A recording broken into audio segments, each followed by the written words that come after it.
on. It's early today, and it's going to be an interesting show. I'm Tim. That's a Sacramento A's fan. Tim over there. Tim, how you doing? Canseco here. How you doing? How was your week? Good week, strong week. Ready for some Final Four. Loving some baseball. How about you? We missed last week, so we missed the Sweet 16 round. Busy, I think. Last Saturday was the indoor guard competition, and if you don't know what guard is, it's the people like with the marching band that throw the rifles in the air. Okay. Or they throw the flags in the air. So there's a giant competition at the high school. There's also the Tim Cook Invitational, which is a very, very large track meet at the high school. So we had a volunteer, and my job was to watch one of the other schools because like there are dozens of schools come into the district to do this. They need a place to stage and to prep and whatever. And our district says you have to have an employee at the building. So I just hung out and I watched Netflix on my phone and played Board Game Arena on one of the computers. It was fine. But Jen went and did registration at the high school, and we had to we scattered our time so we could drop off Maria. So I'm trying to drop off Maria at the high school. There's 60,000 cars there between the guard and between track. So that was pretty nuts. That's one of the reasons why we missed a show last week because of that. This week, I asked Jen, can we get the show in? She's like, well, yeah, if you could start a little early because we're heading out to go see The Little Mermaid, which is, I'm going to tell you, I heard some really weird stuff about it because I heard they're doing it underwater, like literally underwater. Okay, I need more information. On stage, underwater. Okay. Like the musical, the whole Disney, sure. I want to be up there with those people. Yeah, they're doing it. Now it's 2 feet of water, so they're not like submerged wearing like scuba gear. Okay. But yeah, because I would watch that. Well, I'll tell you what. I think we may have an extra ticket if you want to make it to Downingtown. I'll send you the address. No, this theater does some really really wild stuff. They push the envelope of what you expect to see at a show. So I think they're transforming. So it's not like just Ariel and Ursula. They're 80s pop stars. I'm imagining a scenario where we're sitting in the audience during the show and we're like, "Hey, welcome to Soup and Meatballs. We have to keep it down a little because it's very rude to talk during the performance. I'm Max. This is Tim. So, where are you watching the Final Four tonight?" You want to talk about basketball? You are a very rude man. We're trying to record a podcast. You know what's rude? A Final Four with 4 1 seeds. That's what's rude. Don't love it. Don't Come love on, it. man.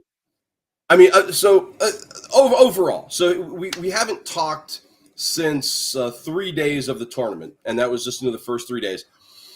Overall story for you so far? I know we've talked about it before, but I think it's just the gap between the haves and the have-nots. I don't buy in on the death of the mid-major like a lot of people are trying to write the obituary for your Valparaisos and your Butlers. But this is not a good look for the NCAA tournament. That you're looking at the Elite Eight. It was 1-2, 1-2, 1-2, 1-3. That's very top heavy, and it's very predictable. This was the Elite Eight that we had, and I mean we talked off air just on text. Like two of these games, I really wasn't even intrigued by. Like Houston, Tennessee did nothing for me. There was just no draw for me for whatever reason. And you probably were more interested in Florida, Texas Tech because of your pick. Right. But I wasn't interested in what Texas Tech was going to bring Florida. I didn't think the game was going to be close. Yeah, I mean, that Tennessee game, it was ugly from the tip, and it was never closer than double digits. What was the halftime score? I think Tennessee had like 14 points at the half. So brutal. It's just terrible basketball. But rather than focus on how that's bad for Tennessee, uh, that's what Houston does. That's what they're going to try to do to Duke. You know, slow, methodical, great defense, hound you up the floor. Everything that looks ugly from one end in sports is beautiful from another perspective. Yeah, exactly. I mean, I can sit and watch a 2-1 baseball game and be thrilled, where somebody else needs the 9-7 game. Sure. With this Final Four, are you more intrigued then by Florida? Florida Auburn or Duke Houston? I think Florida Auburn is going to be a better game. I do too. I'm more intrigued by Duke Houston because of the contrast in styles, and also because we've seen Florida Auburn. Whereas Duke Houston is the kind of matchup that you tune into the tournament for, the non-conference, that sort of like collision of worlds. That's way more intriguing, and I think it's smart that that's the late game. I was watching some of the practice run, and the ESPN announcers were there, and I don't think anybody was more pumped than Jay Williams. I think somebody forgot to tell him he's not at Duke anymore. He was like yelling and just really excited about this matchup. And you're right about the contrasting styles. They even mentioned about how physical Houston is going to have to be with the backcourt of Duke, which is interesting to me because Cooper Flag gets all the attention, and he's a stretch 3, mid 4, maybe. I don't know what we would call him at 6'10". Our picks. So we had our bracket with the Laboratory H group. Shout out to Laboratory H, man. Jeff Horger is a buddy of mine who helps me design games. So he put together a bracket that Tim and I could be involved in. And right now, a gentleman named Jean-Luc Senard is just straight up going to win this thing. He has 1,080 points. I have 850. Tim, you have 860. So what it really boils down to is if Duke gets to the final and if Florida gets to the final, it's probably whoever wins. Because I have Duke winning and you have Florida winning. I think that's the matchup that the Soup and Meatballs audience needs. Right. Well, I'm curious. Do you know? I forget Jean-Luc Picard. What does he have as his final? Oh my goodness! And I just closed out. So give me 12 seconds while I log this back in. Talk amongst yourselves. I will give you a topic. Jean-Luc has Florida as well. Jeff is in second place. You have no chance of winning the whole thing. You can come in third, possibly fourth, or possibly second, though, because Jeff is in second right now. He has Houston winning it all. Marvin Silk had Michigan State. I'm in fifth with Duke, and then the rest of them under like St. John's, Michigan State. There's another Duke down there. Yeah, they're in the 600 range. They're not challenging for the top 5 in our group. So there's that. The other thing I did, I set up a group for my accounting classes, and I'm in 20th in that, which is quite embarrassing. But who's winning that one? I'm curious. of my students, a young lady. Shout out for one of your students. Young lady who chose Florida. Her name is Amaya. So the funny thing is, I just talked to her about this. Was it last week or when the Final Four was set? And I said, you have a shot to win this whole thing. She thought it was football. So that's the best part of doing these kind of picks. Where that's the beauty of like the office pool, where it's like, oh, who's winning? Oh, it's Linda from HR. I just thought Valparaiso was a new kind of vacuum cleaner. I like I picked the mascots, or I picked the color. That's great. Yeah. I told them, I said, if you don't know anything about anything, the lower number usually wins. And I didn't know the lower number was going to win every region, and we were going to have 1-1-1-1. How about this in the women's side? If you put the women and the men together, you get 7 1s and a UConn women's team. Yeah, who is a 1 almost every other year. And they won by 30 last night. Oh, dude, I watched that, and I'm pulling for UConn because they're one of my teams. I thought about this how I like to watch college basketball and contrasting it with football. Football, it's Michigan and then Michigan and then Michigan and then the team that's playing against Ohio State. And then I'll root for Alabama because my dad's an Alabama fan. But with college basketball, there's so many teams that I don't mind watching and I don't mind seeing win. And like as a Syracuse guy, I thought to myself, I don't even hate Georgetown all that much. Like I used to like John Thompson and Alonzo Mourning and the gray T-shirt. I liked that. Same. I used to dislike Indiana basketball, but not to the point that it was like football, So UConn's one of the teams I like, and I like Gino Auriemma as a coach. He's a Paisan, and I root for him. And I'd like to see Paige Beckers get a championship. She missed out with the knee injury before, so like this is her last chance, and I hope she pulls it out. They got a tough game against South Carolina. South Carolina's a good team. Don Staley's a great coach, building up a great program. Defending champs and Don Staley with Philly background. Yeah, that's going to be a good game. I think. I don't think it's going to be a 30-pointer. I'll throw this out there since you mentioned Michigan. I believe it was either yesterday or Thursday. Was the 36th anniversary of Michigan beating Seton Hall in '89. '89. I saw there's a post. I tell you what, I don't know why I go to Facebook anymore because it's just straight irritation with the groups called Basketball Talk Only, and it's a bunch of LeBronians who whatever. But one of them had a picture of Glenn Rice at the foul line, and what they always say was like 33 years ago today or 40 years ago today. I have to see when it was posted because my timeline is all screwed up. Sometimes I'm seeing like now for the next week or so, I have to watch because they'll say something like, Urban Meyer's coming back to coach Michigan. What? Oh yeah, this was from 4 days ago. Because people put stupid things online on April Fool's Day. That should be a federal offense. I'm not a fuddy-duddy, but stop it. Stop it. I saw a lot of breaking sports news. Like someone was like, "Oh, Aaron Rodgers finally broke down and signed with the Steelers," and I was like, "Oh, I have to tell Max this for Soup and Meatballs," and it was like, "Ha ha ha." Gotcha. The one that got me was the New York Yankees signed Adam Ottavino, but they did. They signed him for like 20 minutes. He pitched against Arizona, and then they DFA'd him.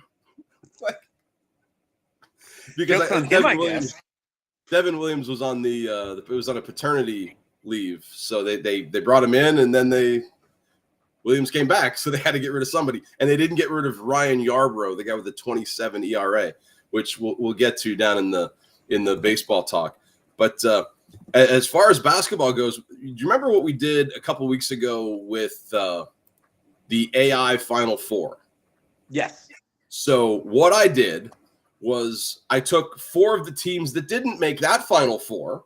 Bing, bing, bing, bing. They're on your screen right now. And I put them in a Final Four. And I haven't looked at it. I've been like itching. So are you ready? I'm ready. Let's see here. So I wrote simulate a Final Four with the following teams. All-time North Carolina, Kansas, Michigan State, and UConn, considering all-time coaches, create a bracket, give as much detail as possible. So ChatGPT said this is an awesome idea, so let's go. They put North Carolina against Michigan State. So can you guess who's coaching North Carolina? This will be tough. I mean, it's got to be Dean Smith. Dean Smith. Who's coaching Michigan State? This is just as tough. Well, so it's going to be Izzo, but I mean, Jed Heathcote wouldn't be a bad. They have Heathcote like as an assistant, and they gave Dean Smith Roy Williams. Right. So starting lineup wise, because I think they gave him a bench this time. So just go starting lineups. How many North Carolina Tar Heels can you get? Okay, so Jordan's one. Well, he's 2, but yeah, he's 1. I don't know if he is there, but he should be. Sean May was outstanding player at the tournament when Carolina was 05. He was a big dude. Was he like a power forward? Yeah, he was a post guy. Didn't make the team. Not even on the bench. How about James Worthy? Worthy's he's a starter. How about Sam Perkins? Sam Perkins is on the bench. Okay. Hansborough. We're starting center. You need a point guard and a small forward. Point guard. Point guard. I didn't realize this guy went to North Carolina, but he's on the bench. Kenny Smith. Kenny Smith is on the bench. Yeah. Sleepy Floyd. Sleepy Floyd not on the team. I just wanted to say Sleepy Floyd's name. How about someone like is Vince Carter on the bench? Vince Carter's a starter. Oh, he's a starter. Yeah, they haven't started. How about Rasheed Wallace? Well, you need a point guard. Oh, point guard, yeah. Wallace did make the bench. Donald Phelps from that 93 team? I remember Phelps. No, not on the team. So that's I'm going to take strike 3. Ty Lawson is the starter. Oh, that makes, yeah. So now Michigan State. Michigan State might be a little tougher for you. Yeah. Well, Magic. I'd get the backcourt, but the front court I'd have a hard time with. Magic. Magic's easy. Mateen Cleaves. Mateen Cleaves is easy. Yeah, now the front court, good luck. Morris Peterson. Bo Pete is on the bench. Jason Richardson. Starter, 3.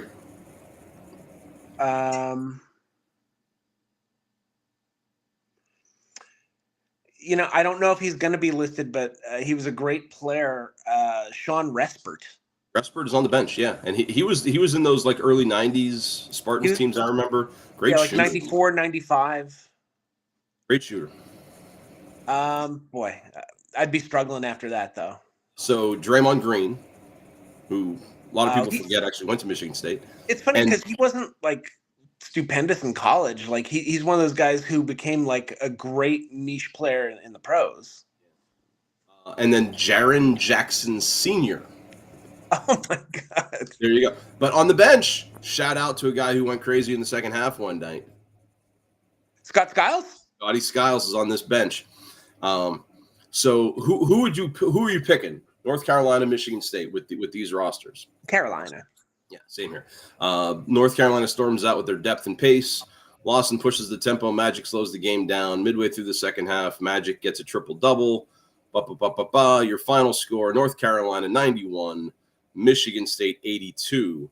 So the fact that North Carolina put up 91 points on an all-time Izzo team when his big thing was defense and rebounding, that tells you something. Jordan finished the game with 28. So we have North Carolina in the finals, and then the other semifinal we have Kansas and UConn. Who do you think is on the Kansas starting 5? Danny Manning. Danny Manning is the 3. Paul Pierce. Paul Pierce at the 2. How about Rafe LaFrentz? On the bench. Good pick. Good pull, though. That's a name I remember from the early 90s. I don't think I would have pulled it out, though. Oh, my God. Great college player, decent pro. How about Jacques Vaughn? Oh, wow. Another great pull. Point guard. No, didn't make the team. How about Mario Chalmers? Super Nintendo Chalmers is on the bench. Super Nintendo Chalmers. Hit a big 3 in the finals, but doesn't make the starting lineup. Oh, Wilt Chamberlain. Wilt is on this. He's a starting power forward. Yeah. Come on, Tim. Because the guy they have at center is better than Wilt. Right. Or wait, it's not Bill Russell, is it? Bill Russell went to San Francisco. Yeah, he was a Don. I don't know. He might have transferred to Kansas. I just know he was in San Francisco for a while. In this scenario, he transferred to Kansas just to take Wilt's starting spot. NIL money from the Jayhawks. There will be no lamps tonight. What was NIL money back then? Like $600? It was like your travel money. It was your per diem. It was $8 to get some lunch. You're missing the point guard and the center. Boy. I forgot again. The center. I forgot that this guy went there. How about I would have put this guy at Kentucky? How about Wayne Simeon? Wayne Simeon not on the team. I don't know if I know the other two. So the point guard is going to be JoJo White. Oh, and I've been watching Celtic the documentary on HBO. I should have gotten JoJo. Going into this game, the center has already been placed on the inactive list. Joel Embiid. Oh, he was there 1 year. Okay, well, It's just chat. This is the AI. Was he at Kentucky for a while? I don't believe so. I'm gonna Joel Embiid college, or was he a one and done? Yeah, he was at Kansas. There's just a one and done guy. Yeah, And he averaged 11 points and 8 rebounds. yeah, he was drafted purely on 2.6 blocks. 2.6 blocks. So I mean that's that. But he was drafted on potential. No one knew he was going to be like MVP caliber. UConn might be tough. There's some guys I know here, but we'll see your UConn knowledge. Rip Hamilton. He's the starting 3. Ray Allen. Ray Allen. That's the one I would have gotten. The other ones, the point guard I might have walked my way through because he played in that 6 overtime game against Syracuse, I think. Emeka Okafor. Starting power forward. Jake Voskuhl. No Voskuhl. He was a skinny shooter guy, I remember.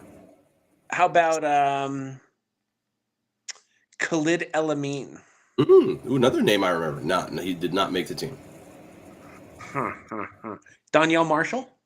Well, no, he wasn't going to make it. That's strike 3. Okay. Your center is Andre Drummond. The point guard is Kemba Walker. Oh, okay.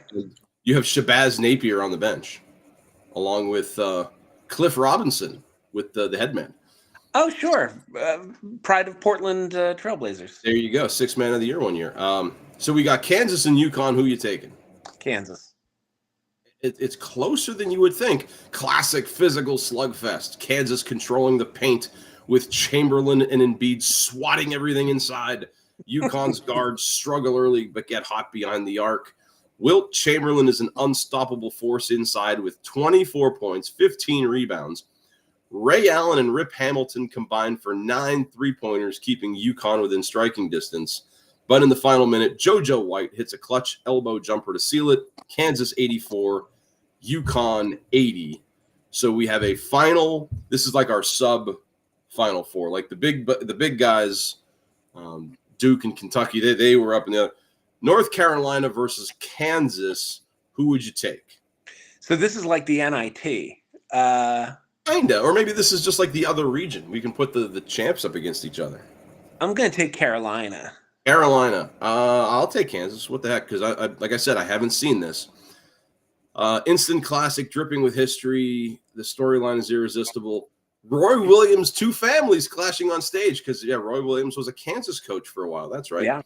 At halftime, UNC leads 45-41. In the second half, JoJo White slows down the pace.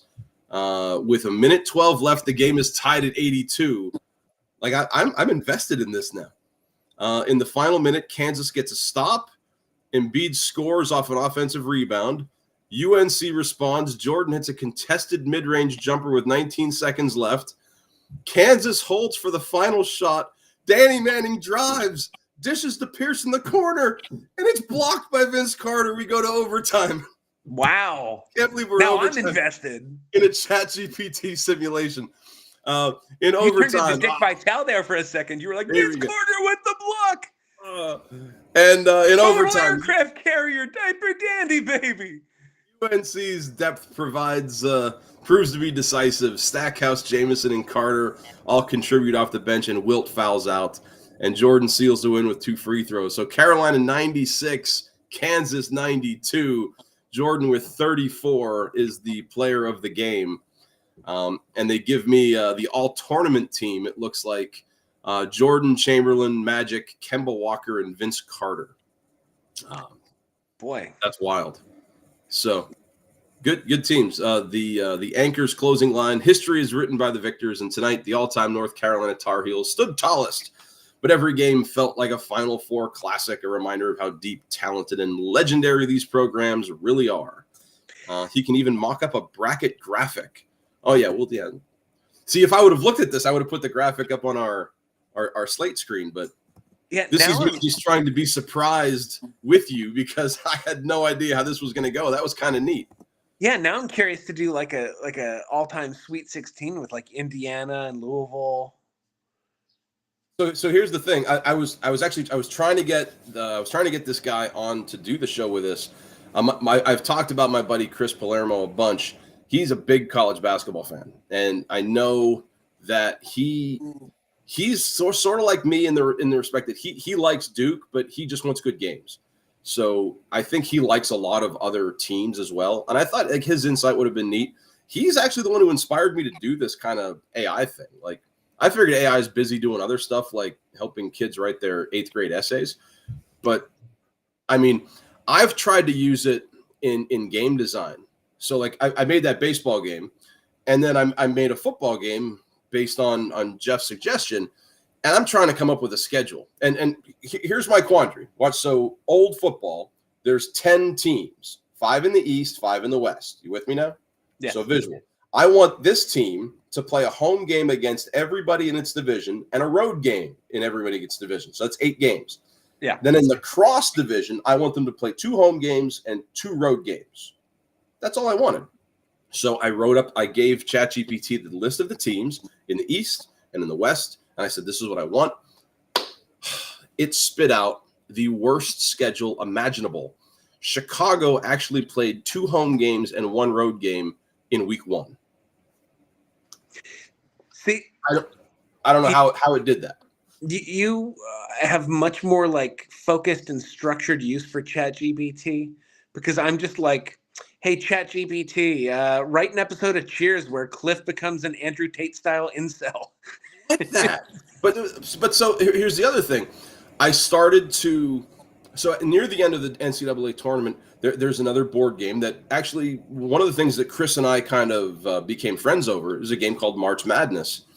And part of March Madness is you can build your own team based on statistics. So I go to Sports Reference and I find out, this is what these people scored, and you give them a rating and you play the game. Well, I thought it would be neat to build like all-time teams. And I think I was asking about the all-time Arkansas team, and ChatGPT put Damon Stoudemire on the team. And I thought to myself, I'm not smart, but I know he didn't go to Arkansas. He went to Arizona. And I would tell it like, yeah, Damon Stoudemire went to Arizona. And then ChatGPT says, oh, yeah, you're right. I'm sorry. Don't be sorry. Be better. Yeah, I get that too, where I have to correct ChatGPT over certain things. I'm not trying to cheat on an 8th grade essay. I'm just trying to do cool sports stuff, Yes. Identify recurring motifs in Silas Marner. It would probably do better at that, I think. And I don't know where it's I don't know the tech behind it. I don't know where it's drawing its information, but I've asked it for all-time starting baseball lineups. It's done okay. Yeah, but for some reason, Damon Stoudemire on Arkansas just didn't work for me. So be better, ChatGPT. Speaking of baseball, as I was going to say last week, regardless of what happened in Tokyo, we opened up last week. Last Thursday was opening day across Major League Baseball, and one of the more exciting days for me in sports, period. I know the Yankees got a 4-2 win because they got a leadoff home run. And if Harry Doyle has taught me anything, it's that the first batter of the year can tell you how the season's going to go. So a bunch of home run Yankees. They're the Bombers again. And I think I told you yesterday, based on my rudimentary calculations, with 6 home runs in his first 7 games, Aaron Judge is on pace for 138. And you said? Yeah, that would be a record. That would be a record. I think it was, I can't remember what year, that Jesse Barfield hit 3 home runs on opening day. And I can't remember who the writer, it might have been Rick Riley, said he is now on pace for 486 home runs. Which would be a record. It would be a record. So with that philosophy, I think the Yankees, they may have a shot, but I thought we could actually do a baseball preview, sort of like we did with football, where we kind of picked who we thought was going to win each division, And yeah, we're 8 games into the season.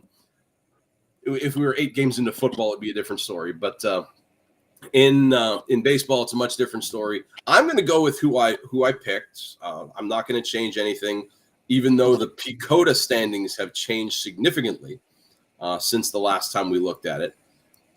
In the East, I took Baltimore 2 weeks ago, and I'm going to stick with Baltimore now. I mean, they're dead last in the AL East right now, but again, we're 8 games. It's not even tax day. Yeah. Season. So I'm picking Baltimore. Who do you like in the East? I also like Baltimore. I know Boston has actually become a bit of a trendy pick to win the East. They've had a slow start. Not a great way to open the year. They had a tough series with Texas. But I think that young talent in Baltimore, even though they have some question marks with pitching, I just think that young talent wins out. That was my schedule. That was my thinking, at least. In the Central, I remember at the time the PECOTA pick was Minnesota, and I'm like, I don't know how people are. I don't like Minnesota. I'm going to go with Cleveland again. I like Cleveland, and if I'm looking at the standings right now, the American League Central is a very poor division, so it's going to be winnable by almost anybody, I think. But I'm picking Cleveland.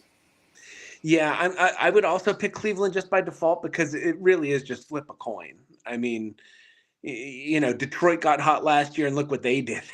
Near the end of the year, especially, they flew into the playoffs, riding sky high. That was a great thing to watch. With Cleveland, it comes down to talent, and I just think they have more on their roster than anyone else does. Out west, I wrote these words. I'm going to bank that DeGrom stays healthy and Texas wins it. Right now, Texas is in first place. I think DeGrom stays healthy, and he's like comeback player of the year for Texas. I don't know that I can bet on DeGrom staying healthy. I am. That's just me. I might go with Seattle. I like that. I like Seattle. Their center fielder is a guy I'd love to have in New York, but right now, your name. Oh, this is so sad. Oh my! I didn't notice this. So I'm looking at the standings right now, and Seattle's currently tied for last place, but that's whatever. They're called the Seattle Mariners, the Houston Astros, the Los Angeles Astros. You know what the Athletics are called? Are they calling them the Sacramento Athletics? They're just calling them the Athletics. Are they just calling them the baseball team? No, it just says Athletics. Like that is worse. It feels like a bummer and I don't even know why. I don't like Oakland or Sacramento. It's like Major League Baseball's just giving them a pat on the head and like, no, you're a team too. So PECOTA is calling them Sacramento, and so if you had to guess, we'll do this trivia thing for you because the first part will be easy. So PECOTA is the player evaluation. Sugar. What do they call it? Player empirical comparison and optimization test algorithm. It's computer baseball. That's all you need to know. Who does the computer have as the most wins across Major League Baseball? This is easy. The Dodgers. How many wins do you think they have them winning, though? That's not so easy. 106. 104.1. I thought it would be closer to 106, especially now because it changes almost hourly. So that number is based on an 8-1 record right now for the Dodgers. Worst team in baseball, like the lowest number of wins, and this might be surprising.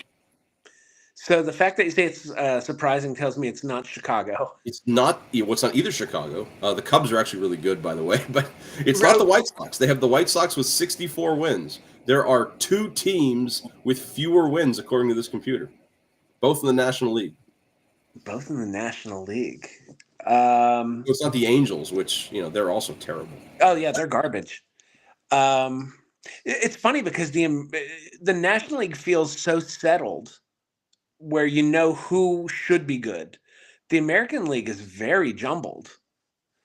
So 2 National League. I don't. Who do they have worse than the White Sox? Miami. Oh, the Miami Marlins, who are currently 4-4, and the Colorado Rockies, who are 1-6. So they have them there. They're the worst team in baseball currently, 7 games into the year, whatever. So, computer baseball is saying that the expansion year of '93, we should just get rid of the Rockies and Marlins. We didn't need them then. We don't need them now. Yeah. So sorry, Jeff Conine. I put 3 other teams in the playoffs.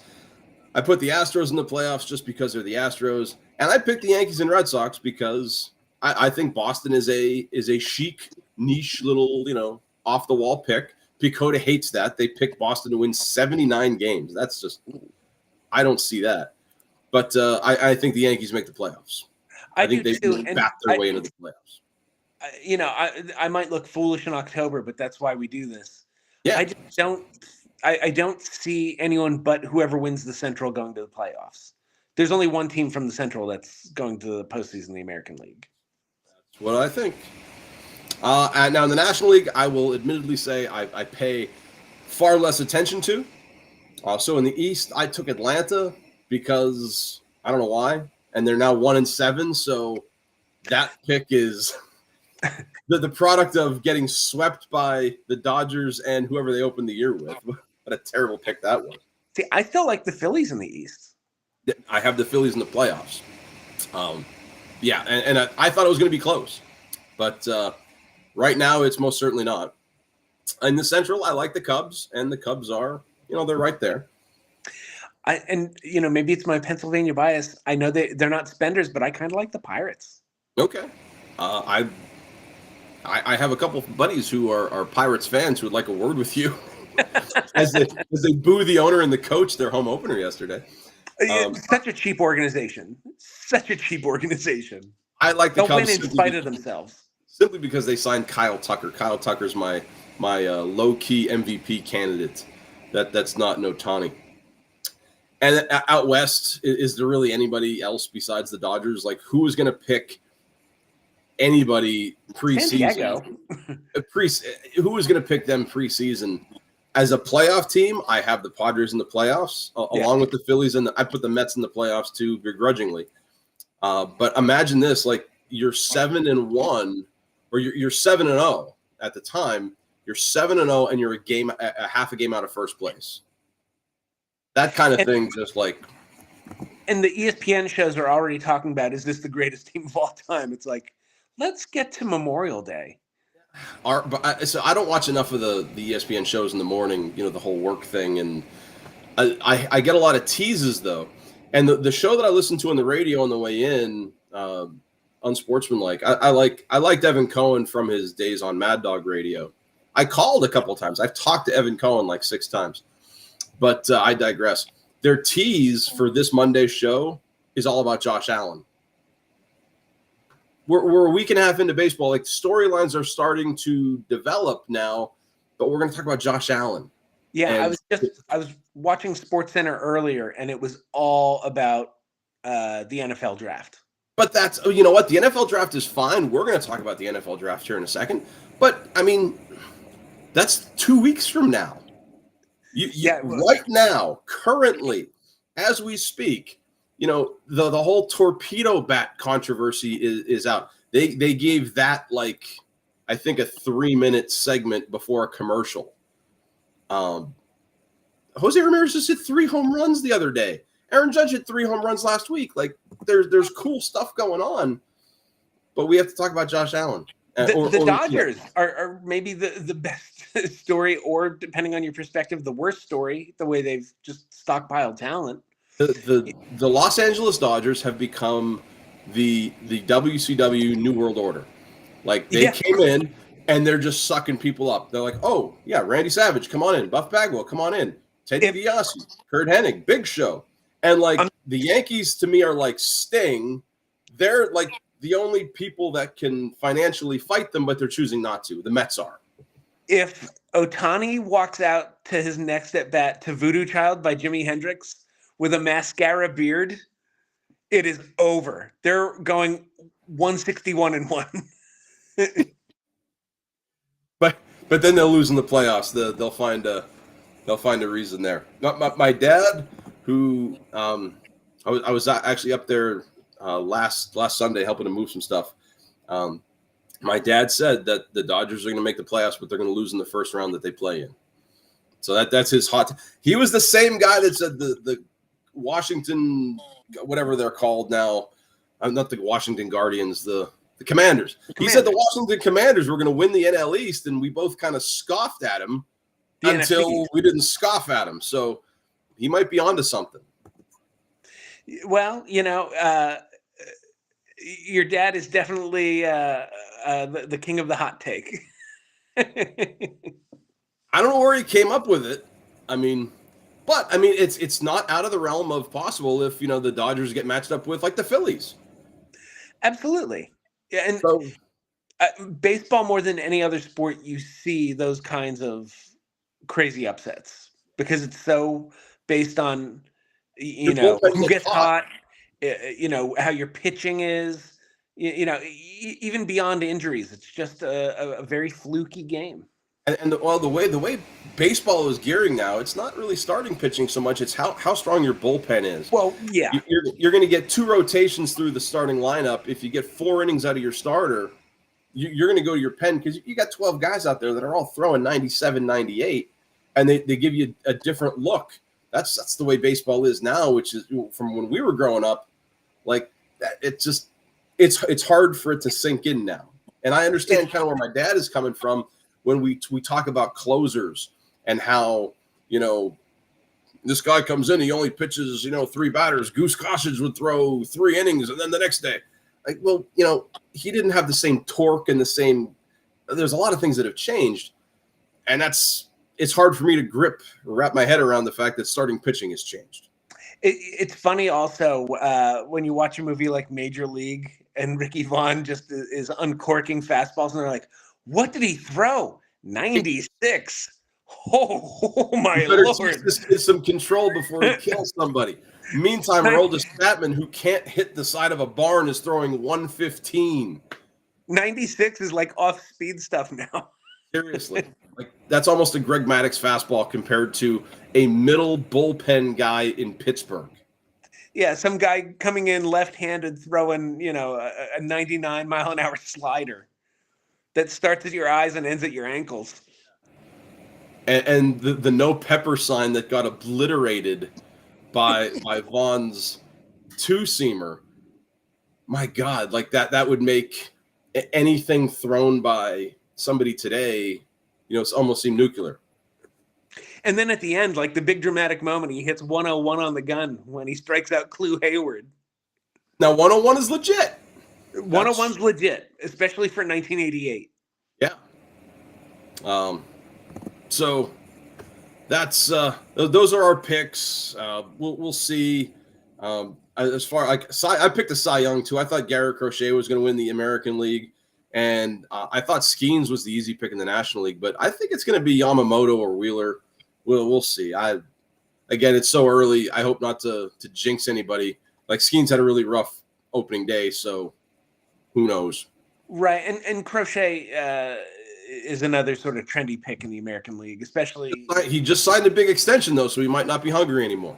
Yeah, $170 million. That's not bad. I don't hate it. How many years? 6? Oh, I think it might have been 5. I only saw the headline that came up on my phone on the MLB app, but I'm right. Okay. 6-year, $170 million with an opt-out after 2030. And let me see if Kotz has it. Because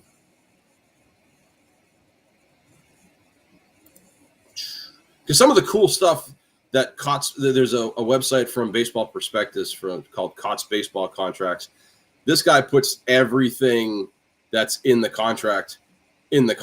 So it's been long enough. Oh, I didn't even know. Did you know Aroldis Chapman was on the Red Sox? Yeah. I did not know that. So Garrett Crochet,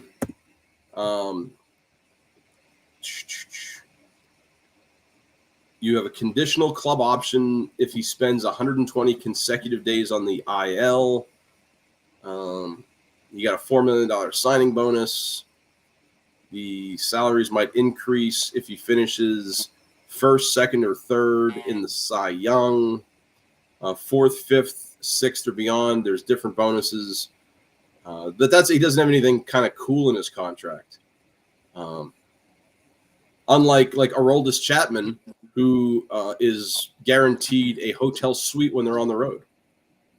What would you put in your contract? I know we did the Sinatra contract riders. I would have to think. I would like a hotel suite on the road if possible, with as many fruit gems in a jar as possible. I am not going out to play unless I have my A&W root beer. I would like a dedicated like breakfast station, like bagels, crepes, omelets, fresh fruit. That sounds like a pretty nice perk. Sliced cantaloupe. Oh, because I love cantaloupe, but I hate cutting it. That's me with pineapple. I don't know if this is true. I saw a video. It's like, why pineapple is tingly? Because it has enzymes that are programmed to eat meat, like the pineapple is eating you. I don't know if that's true or not. It feels untrue, but it does like tingle when you eat it. Also, pomegranate. I would want pomegranate. Have you ever tried to seed a pomegranate? No. It's probably easier to commit a murder than it is to seed a pomegranate. That juice gets everywhere. Murder with pomegranate? Now you're just being ridiculous. I've never even eaten a pomegranate. I've had like pomegranate flavored juice before, but yeah. Oh, it's delightful. It is. It is. Try some pomegranate. I will get on that.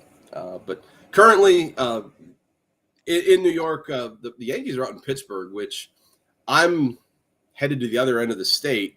I would have been out in Pittsburgh today, if I had nothing else going on. I would have said, hey, we could do the show on the road. We'd be doing it in Pittsburgh because the Yankees come to Pittsburgh like once every 5 years or so. And it's I'll get there one year. A couple of years ago, work got in the way, and what can you do? Well, where's Boston right now? Oh boy, they're in St. Louis, and they're at home against St. Louis. Yeah, because I know they'd had Texas, and then they had a 2:00 game yesterday. I was hoping I might catch the tail end of, but it wasn't. I wasn't able to watch it on MLB. So I was watching that Dodgers-Phillies game. You watched the Philly game then?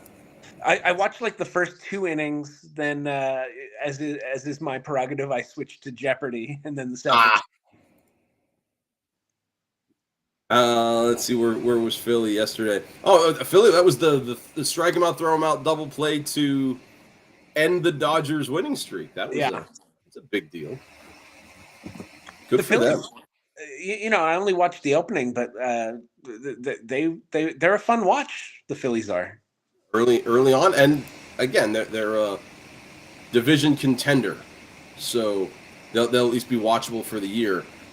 Speaking of division contenders and not division contenders, one of the things we had on the docket for last week, the New York Giants are, I guess, out of quarterback drafting contention now because they brought in Russell Wilson, and a lot of the speculation now, as far as the NFL draft is concerned, a lot of people have Cam Ward going number 1. The number 2 pick has kind of been like tossed up in the air. Are the Browns going to take Abdul Carter? Do the Browns want to take Shadur Sanders? Do they surprise everybody and take like a Will Campbell? Travis Hunter. Who is that? Travis Hunter. Yeah. Oh, yeah. It's the or do the Giants or the Browns, do they trade down? I think the Giants are a fascinating pick. I think this is kind of where the draft is going to start. I don't know if the Giants are going to take Shador at 3 because of that Russell Wilson. But I also wonder, what's their long-term strategy? I'm sure they don't have one. I think they take Sanders. I think it's going to be like the same way that Eli sat behind Kurt Warner. I think they draft Sanders and have him learn under Wilson. I think that might be the short-term apprenticeship. I think that's the smart move, which is why I think they don't do it. I forgot about. I don't know why I forgot about Travis Hunter, but I think Travis Hunter is probably going to be who they end up taking. And maybe you think the Giants take Travis Hunter, and I think maybe they tank for Archie in next year's draft. But who even knows if Arch Manning's going to come out next year? That's a very risky strat to basically, when you have as little job security as Brian Daboll and Joe Shane do in New York, to say, well, we'll punt on this season and gamble on a kid who might be in next year's draft. I think even drafting Shedeur Sanders, they're punting on this season. They're not going anywhere anytime soon. This is a 5-year rebuild, and I don't think either the GM or the coach will be there for it. I don't either. I'm surprised they're there currently. I was sure they would be fired. And as an Eagles fan, I love it, but you know. And as a Bears guy, it's one less team you have to worry about, I think. Because I think the Bears will be contenders next year, but. And then here's the thing: if the Giants don't take Sanders at 3, where does Sanders fall? That's the thing, because probably to the Saints at 9, and then he sits behind Derek Carr for a little. I've seen him in mocks. I've seen him down as far as 21 to Pittsburgh, 21 or 22. That was like the Aaron Rodgers drop, right? Unless Pittsburgh or someone else would try to jump up to get him. I could see that scenario play out. If you look at and I have to check the. So I mean, Tankathon still has him going 3, but if he drops from 3, New England's not taking him. I don't see Jacksonville taking him. Oakland is interesting, but I doubt it because of their quarterback situation now. The Jets, I don't think they take him with Fields. No, not with Fields. Panthers, probably not. The Saints, like you said, that's interesting. But if he doesn't go there, the Bears, no. The 49ers become interesting at 11 because I don't think they've signed Purdy yet. Yeah, they're kind of unclear at quarterback. They have not committed to Purdy. Yeah, but I mean, Dallas definitely not. Miami, no. The Colts probably not. The Falcons definitely not. And you have the Cardinals, the Bengals, the Seahawks. The Seahawks probably not. The Buccaneers, no. The Broncos, no. And then you get to 21. Then you get to that's where Pittsburgh is, which is now, an interesting pick. I'm trying to remember what did Seattle do? They brought in Darnold, right? Yeah, I don't know how long, but yeah, he's there. Along with who was the big wide receiver they just signed? Well, they lost Metcalf. I thought they brought somebody else in, and I was like,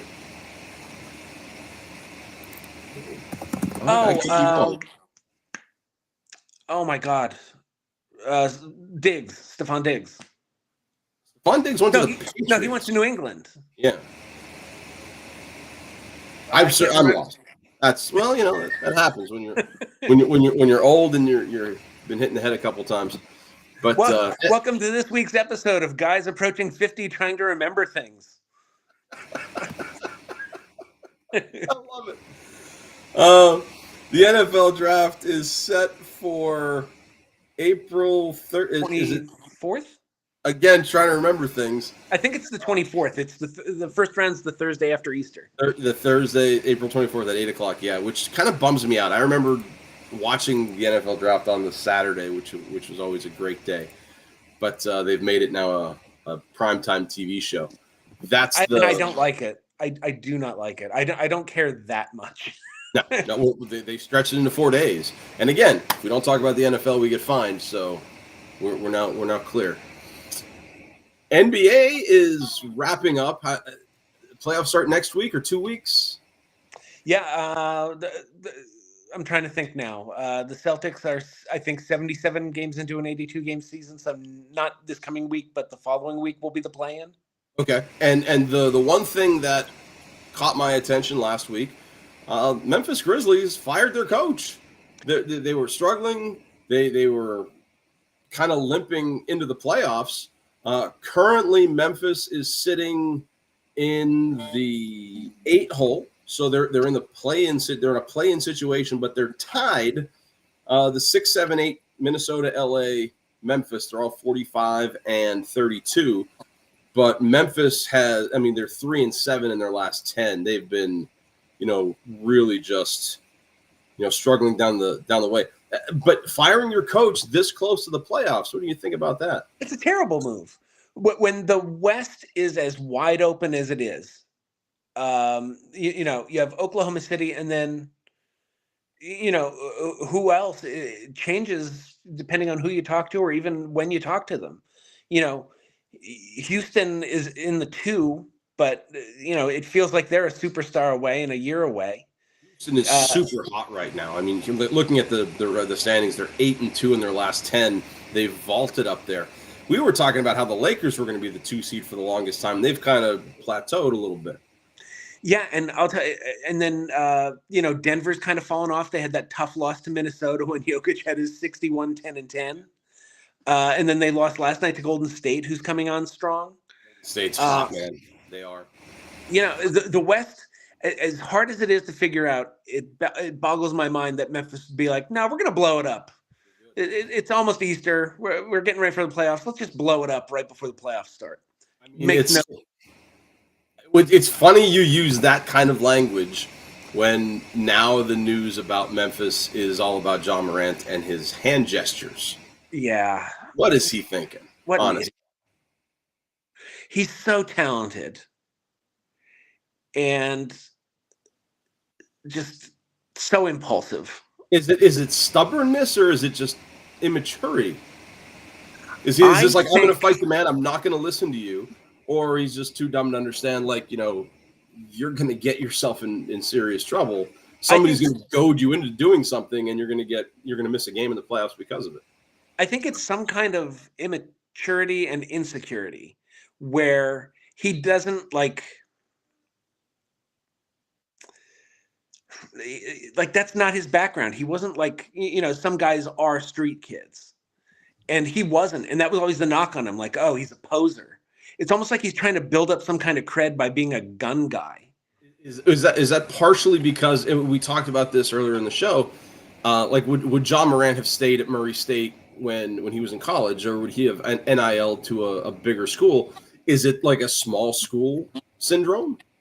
Does he have to show out for people? That might be part of it, but I think people question, wrongly in my opinion, his toughness.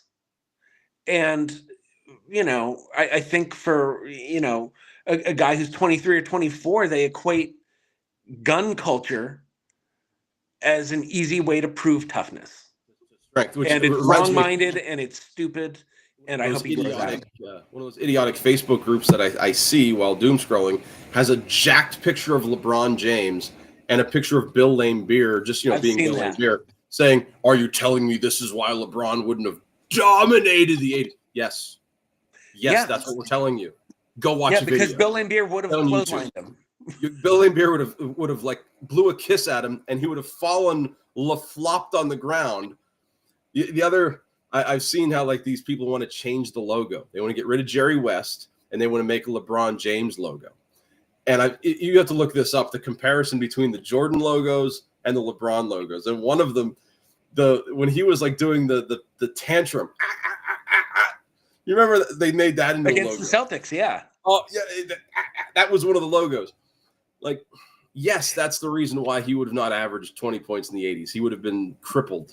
I don't care how. Here's the thing, I'm not a LeBron. I like LeBron. I've always enjoyed watching him. I just don't think he's better than Jordan. But and it feels like that you can't have the conversation without people being like, "Oh, you're a hater." I appreciate does that make me a Kareem hater because I think Jordan's the greatest? I can appreciate all kinds of greatness while saying that one is better than the others. It certainly makes you a Scott Skiles hater. Well, there are two halves. You can only go crazy in one of those halves, bud. That was amazing. So I have a hard time with just it's fandom for me, and I bring it back to why I don't like any sports teams from Pennsylvania is because I live here and I hear it all the time about how this guy is the greatest ever. He's the greatest ever. He's the best. He's the best. He's great. He's great. He's this. And I'm like, no, he's not. And that's what drives my dislike for a player. You know why I don't dislike Luka Doncic? Because nobody's shoving him down my throat online. Everybody shoves LeBron down. I think for me, it's that I hate people who anoint themselves as gatekeepers. Oh, I hate people in general, but more specifically, people who are like who anoint themselves as the one who are like the bouncer into a certain fandom. Where if you say certain things about LeBron, they'll be like, "Oh, you don't know ball." It's like, why? Because my opinion differs. I don't care if I don't know it. This is how I feel, and the interwebs have given us a channel. You know, we just call it Soup and Meatballs, where we can talk about it. So now we'll see. You know, the playoffs are coming up, and I think the Lakers are still not a discernible favorite to make the conference finals, but I think they're a tough out. But I think if you look at the top half of the West, Oklahoma, Houston, LA, Denver, Golden State too. If you tell me any one of them are going to make the finals, I have a hard time saying no, they're not. The West is so much more interesting than the East, where I think it's just a clear path to a Cleveland, Boston. In the East, can we just have a 27-game series between Cleveland and Boston? I think they're going to have an amazing Eastern Conference final. New York has not proven that they can compete with either of them. Orlando's not at that level. Detroit is a problem, but they're not close to that level. I think Detroit will be fun. I think I've seen a couple of Cade Cunningham highlights. I think he's a fun player. I'm trying to check to see if Brunson is back. He was questionable on April 4th, so he was out. If Brunson doesn't play, let's be clear, the Knicks might be a first round exit. I don't know if they can get past like in Milwaukee. Yeah, I mean Indiana too. Like Indiana has talent, but they're not going to hang with Boston or Cleveland. No. Well, the question is, can anybody beat Boston 4 times in a week? I don't think the answer to that is yes. Even Cleveland, I don't think they can do it, but they're going to be the ones that get the shot. Cleveland's the only one that can do it, but I think Boston's coming out of the East. Boston loses 2 games in the Eastern Conference, both to Cleveland. Yeah, I see Boston and OKC as predictable as that sounds. So we will see. Coming up next on Soup and Meatballs, we'll do our playoff show, and we'll see if the brackets are out by then. But until then, we'll try to fly through the quick hitters here for you. And they're a little old, they're a little dated because I haven't changed them. We had an initial look at the PIAA championships where Perkiomen Valley blasted Upper St. Clair 58-27 in the PA State, the 6A state finals, which was actually a rematch. I didn't realize this. The Vikings traveled out west and beat up Upper St. Clair by 6 earlier in the year. This one was by 31. I think it's Father Judge and Roman Catholic was last week. I didn't even look it up. Don't know who won. Do you have any? So you're a quick hitter. Do you know who won Father Judge and Roman Catholic? I don't, but I hope it was Father Judge because I still maintain that is the greatest name in the state playoff field. I don't disagree. Father Judge gets a win, 71-60. They knocked him off for the 3rd time this year. 71-6, 11-point win. Good for them. And my God, these kids do not look like they're in high school. Like they legit don't. If you go to look at them on the websites. So there's that. Number 2, just for you now, Tim. Colorado extended Deion Sanders. They gave him a 5-year, $54 million extension. So 5 years, $54 million. Is that overpaying, or is that about what he's worth? That's what he's worth. He think of where that program was, think of where it is, and think of how much money he makes them and how much talent he draws in.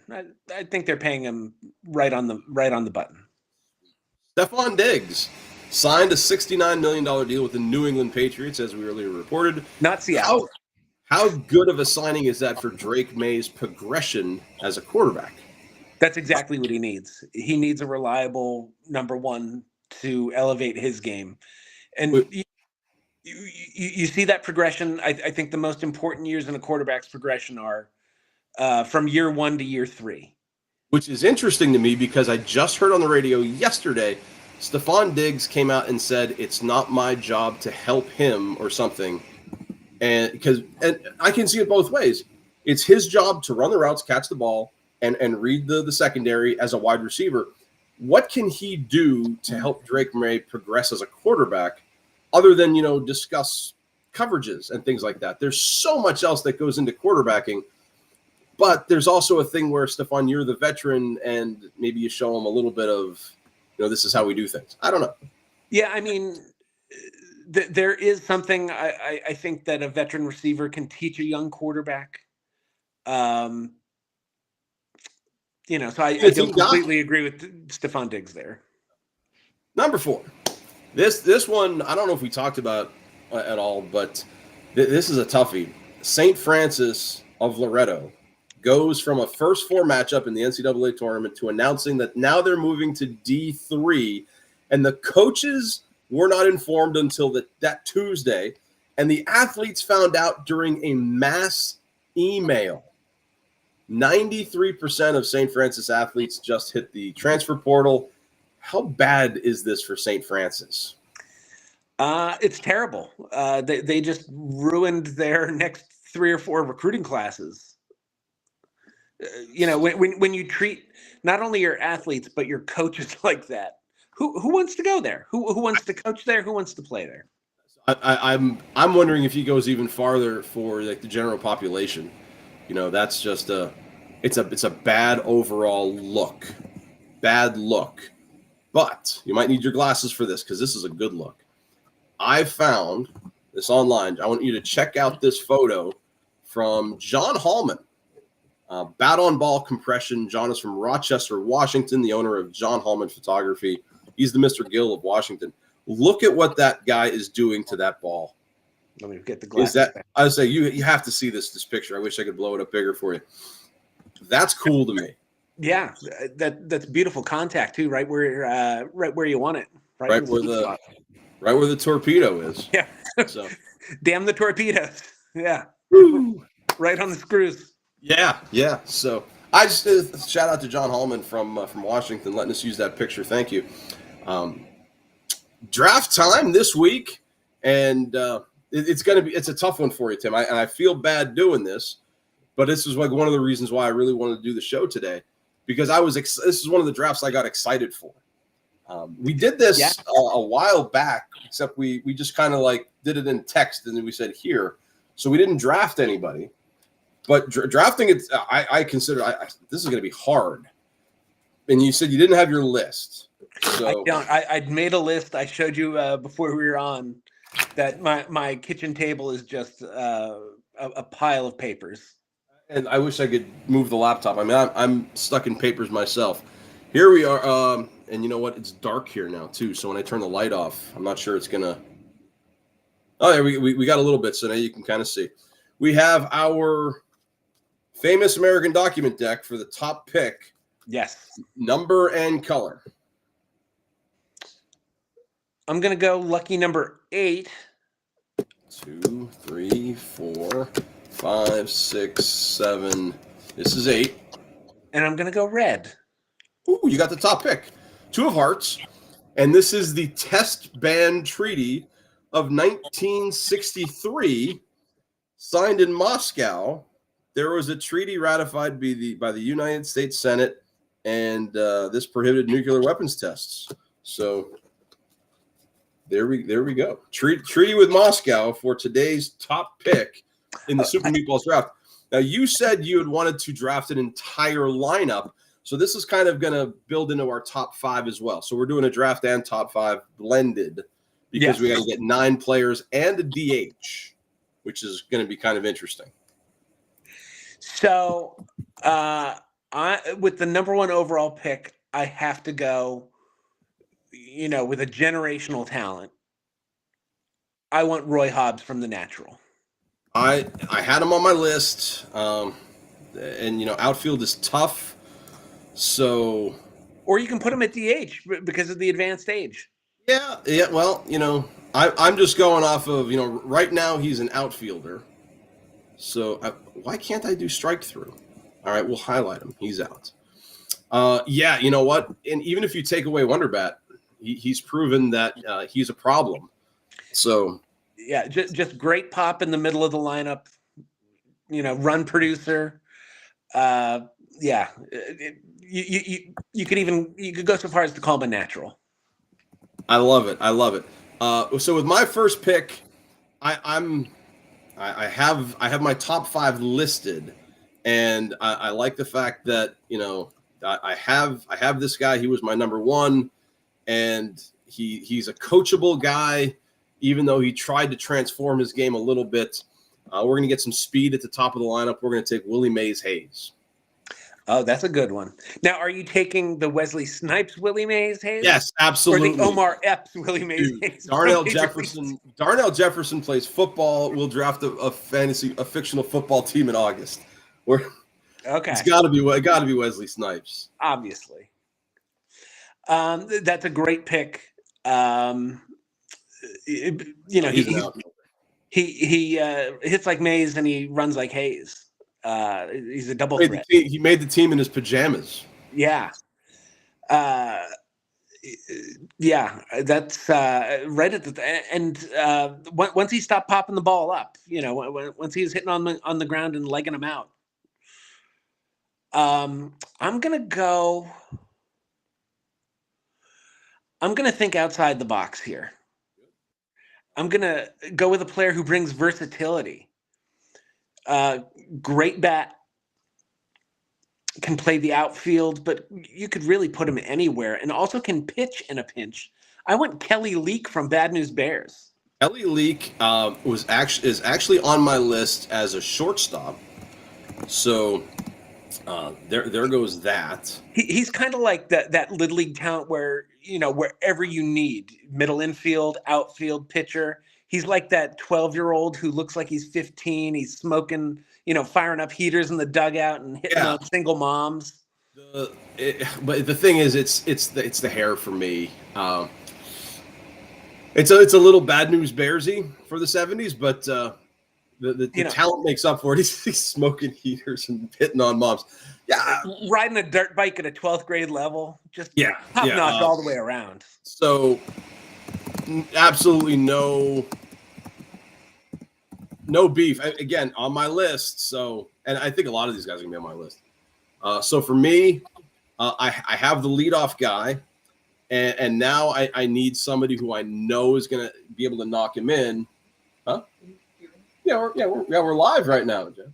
So we're drafting our all-time fictional baseball players right now, and right now I'm going to again, I need somebody to knock Willie Mays Hayes in. Someone who actually has some a relationship with him from their time at first base together. I'm going to take the guy who leads the league in most offensive categories, including nose hair, Clue Haywood. A great pick. Who was actually played by what's Vukovic's first name? It's killing me. John? Pete Vukovic. Yeah, he was actually a real major leaguer. So. And only because Jen made an appearance, I can ask how's your wife and my kids. Still that's out how there. wrong, even as I was saying it, and yet I couldn't stop saying it. No, that's she's in the storage. Here she is. You want to come say hi? She's camera shy. You can yell if you want. She's upstairs. Okay. There we go. Yeah. We're two in. So a great pick, great power. I think I want, and this could go one of two ways, but I want some leadership behind the plate. But I'm going with Crash Davis, minor league home run champion. Was my number one catcher. Same reason. Wasn't going to make the first third of the lineup, but when you talk about catchers, you don't need 9 offensive stars. You need some strength behind the plate, and he was my number one catcher. Yeah, veteran presence behind the plate, good pop with the bat in his hands, and as Susan Sarandon will tell you, a soulful lover. Yeah, absolutely no beef there. So, and I'm going off the preclusions now that I'm not going to take a catcher because you don't have to take another catcher. So I'm going to a position of real lack of depth as far as like superstar players go, and I'm going to take a guy, a very appreciated name in baseball movies.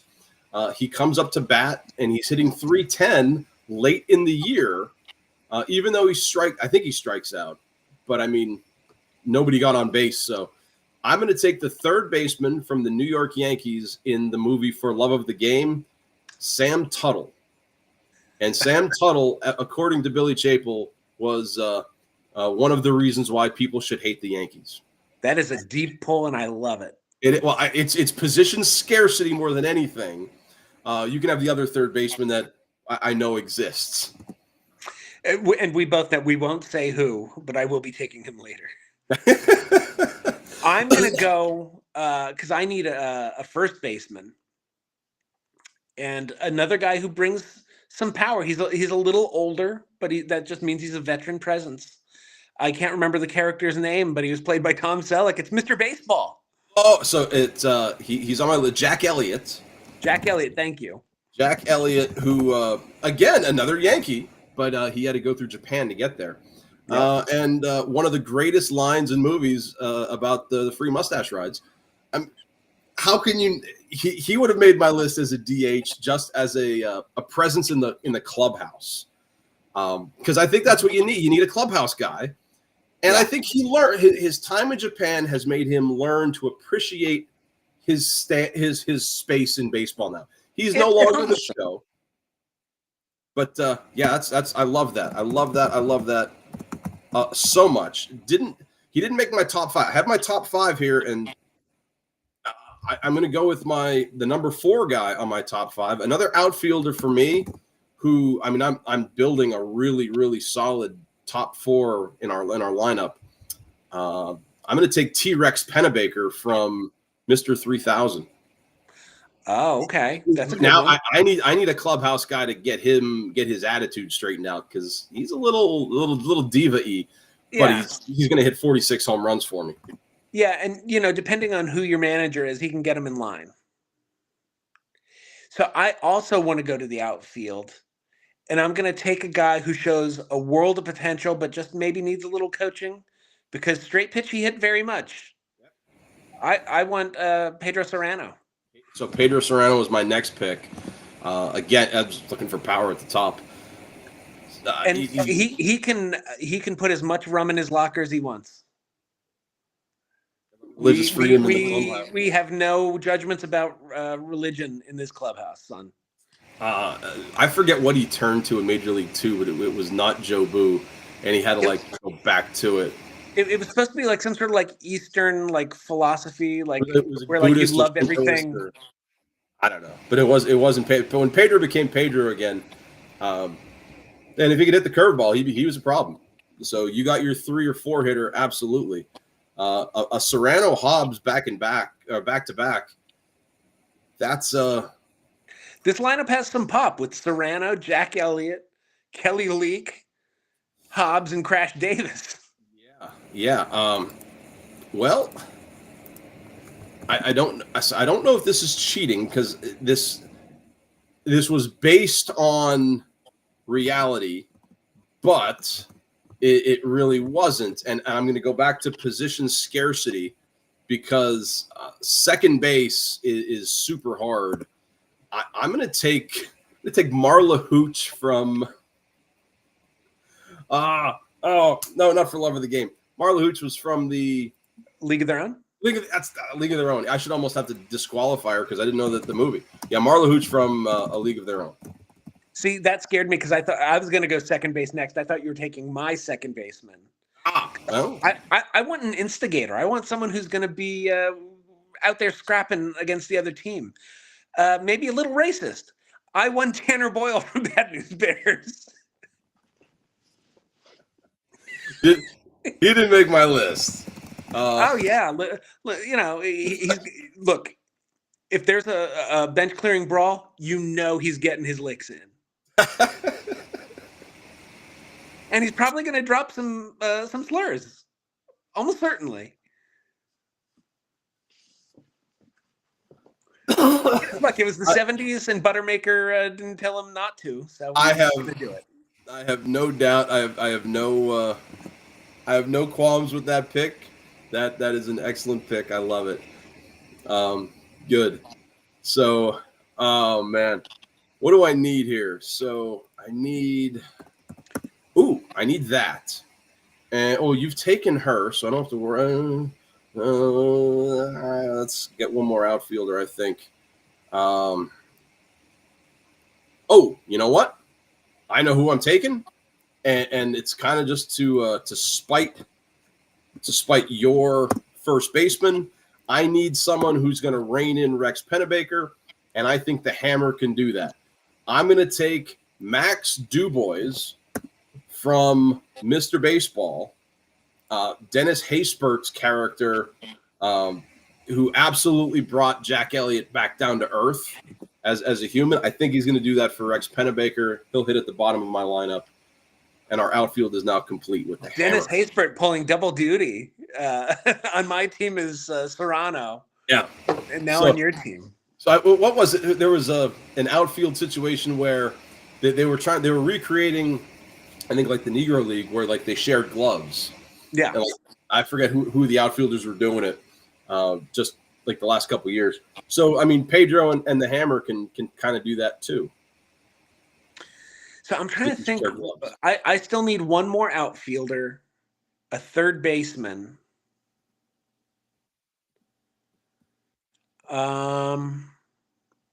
Boy, I'm trying to think who else I want in my outfield. So while I'm thinking of another outfielder, I'll take Roger Dorn at third base. Roger Dorn, I didn't think about him because you didn't have any high-priced talent, and we didn't think of him because he was only high-priced. The other third baseman that good rally starter though.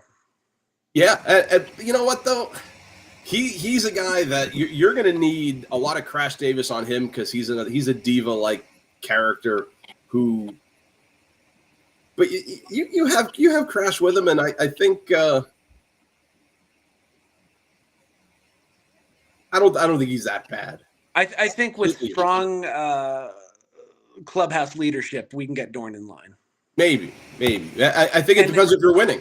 If all else fails, someone, maybe Kelly Leak can sleep with his wife or something. I don't know. Yeah, that's most definitely Kelly Leak will. There you go. So my seventh pick. Now we're going to start. Now it's duplication. I need a shortstop, a catcher, and a DH. So you can move things around. Oh, plus a starting pitcher and relief pitcher I had in there. If you want to throw those in there with us, I'm looking at my list of people who, but it's current, so I don't want. Oh my heavens! This is terrible. And I have a list. So I don't know anything about this guy. Why did I write him down? I'm not picking him because I don't know anything about him. The heck with him. And I'll tell you what. This is cheating, but I'm going to cheat. I don't care. I'm going to take my DH here, and I'm going to pick Ricky Davis. You have no idea who Ricky Davis is because I didn't either. No. Ricky Davis was the first baseman that Jack Elliott was released for initially. And Ricky Davis was played by Frank Thomas. Oh my God, that is cheating. I got Frank Thomas in the 7th round. Yeah, this is what happens when I research and I have my list and you don't. So I feel bad, but I don't feel bad. No, hey, failing to prepare is preparing to fail. It's my own fault. There you go. I'm gonna go. I want to know who was on your list when you find it, though. You know what? I want to look to my bullpen right now. I'm taking the Duke. Duke Snyder? No, from Major League. Duke Simpson is his name. Yeah.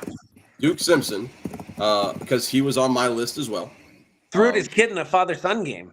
Yeah, and I'll tell you what. Aside from every great closer has their Damian Miller moment, where if you know that reference, you know it. Duke he was my number one closer. Oh boy, so I have a catcher and I have pitchers to pick.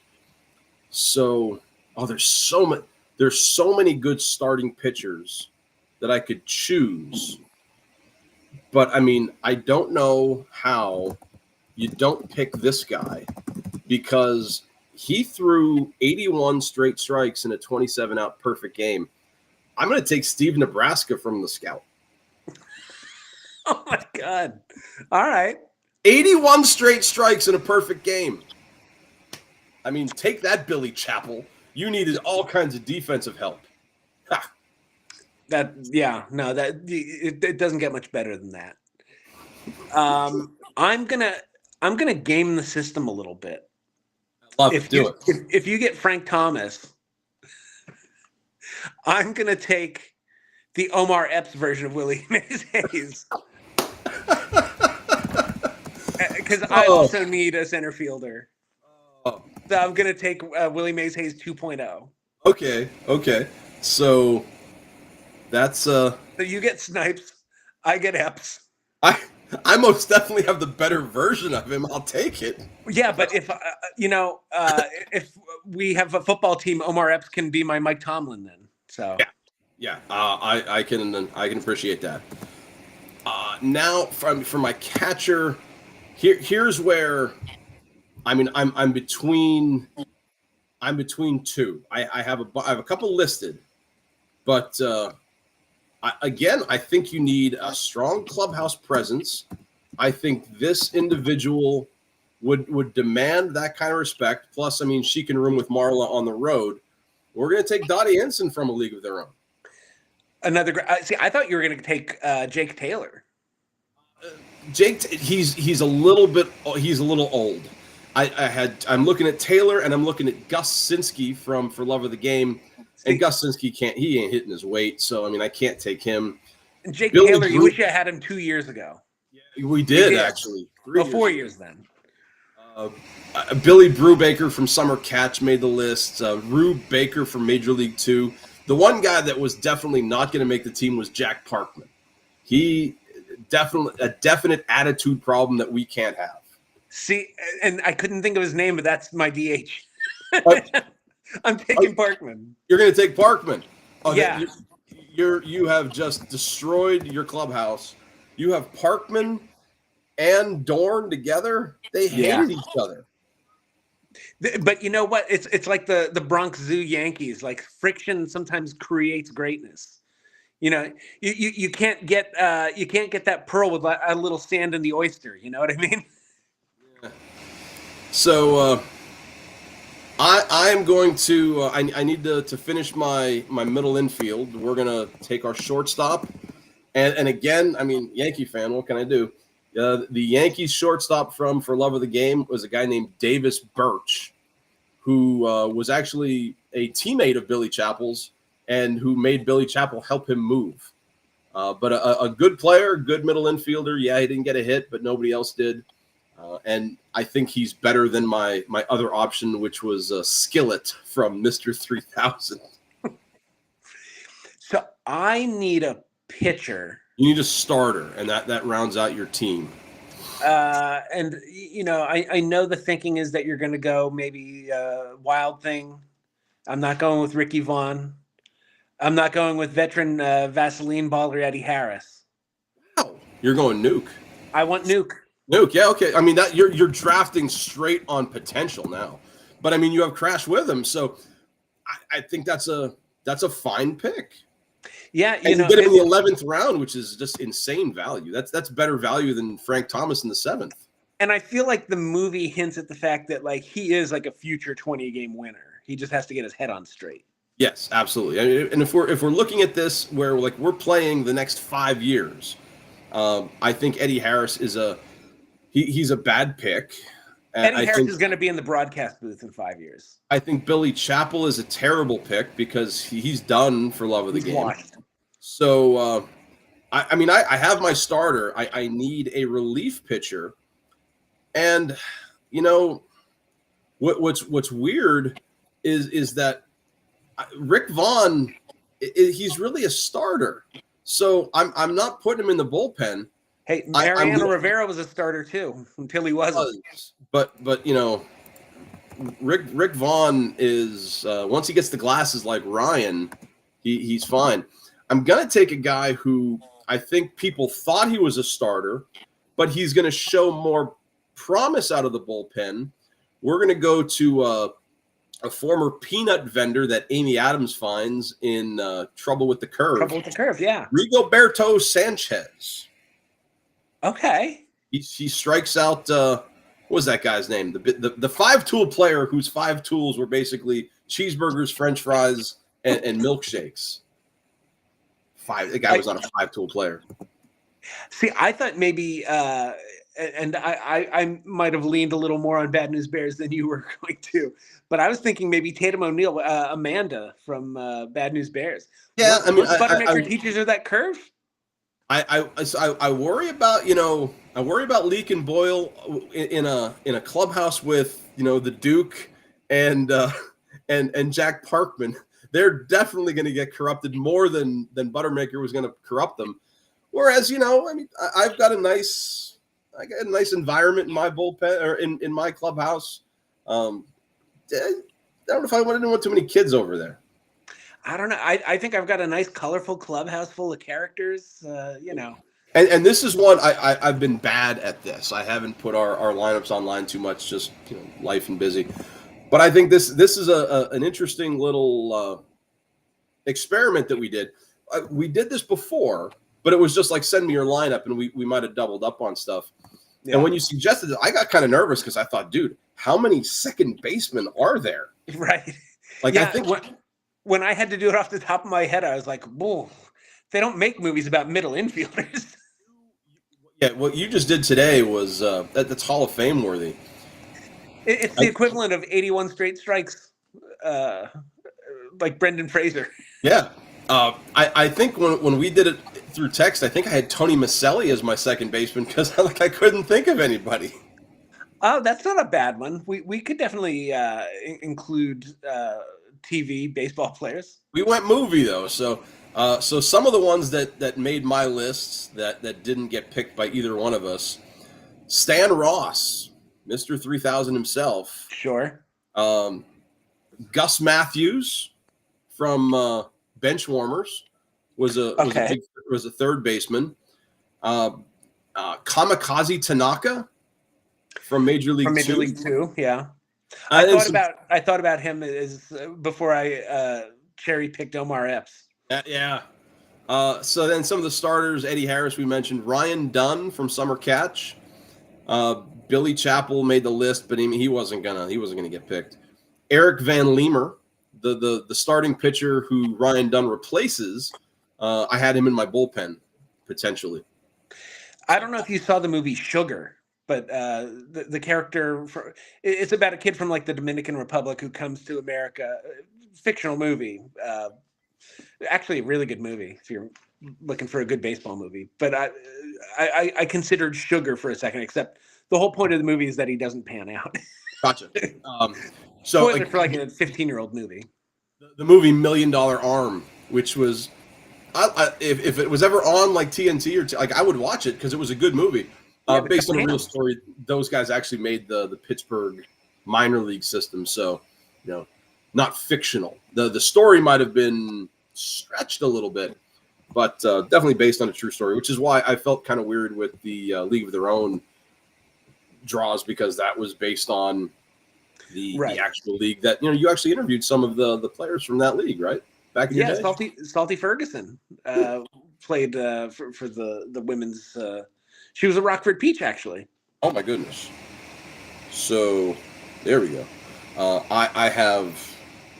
My producer is in my ear. Yes, I do. There we go. So, other stuff that's out in the world.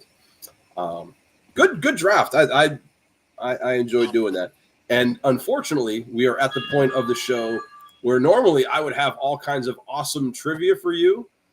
Yes. We always did our top 5. That was part of that. But Mr. Smarty Pants, because I missed doing some of the prep work, I ran to Dunkin' Donuts. So your trivia list is: can you name I got 12 donuts for the kids, 4 groups of 3. Can you guess the donuts that I got the kids? Jelly filled. No. Glaze.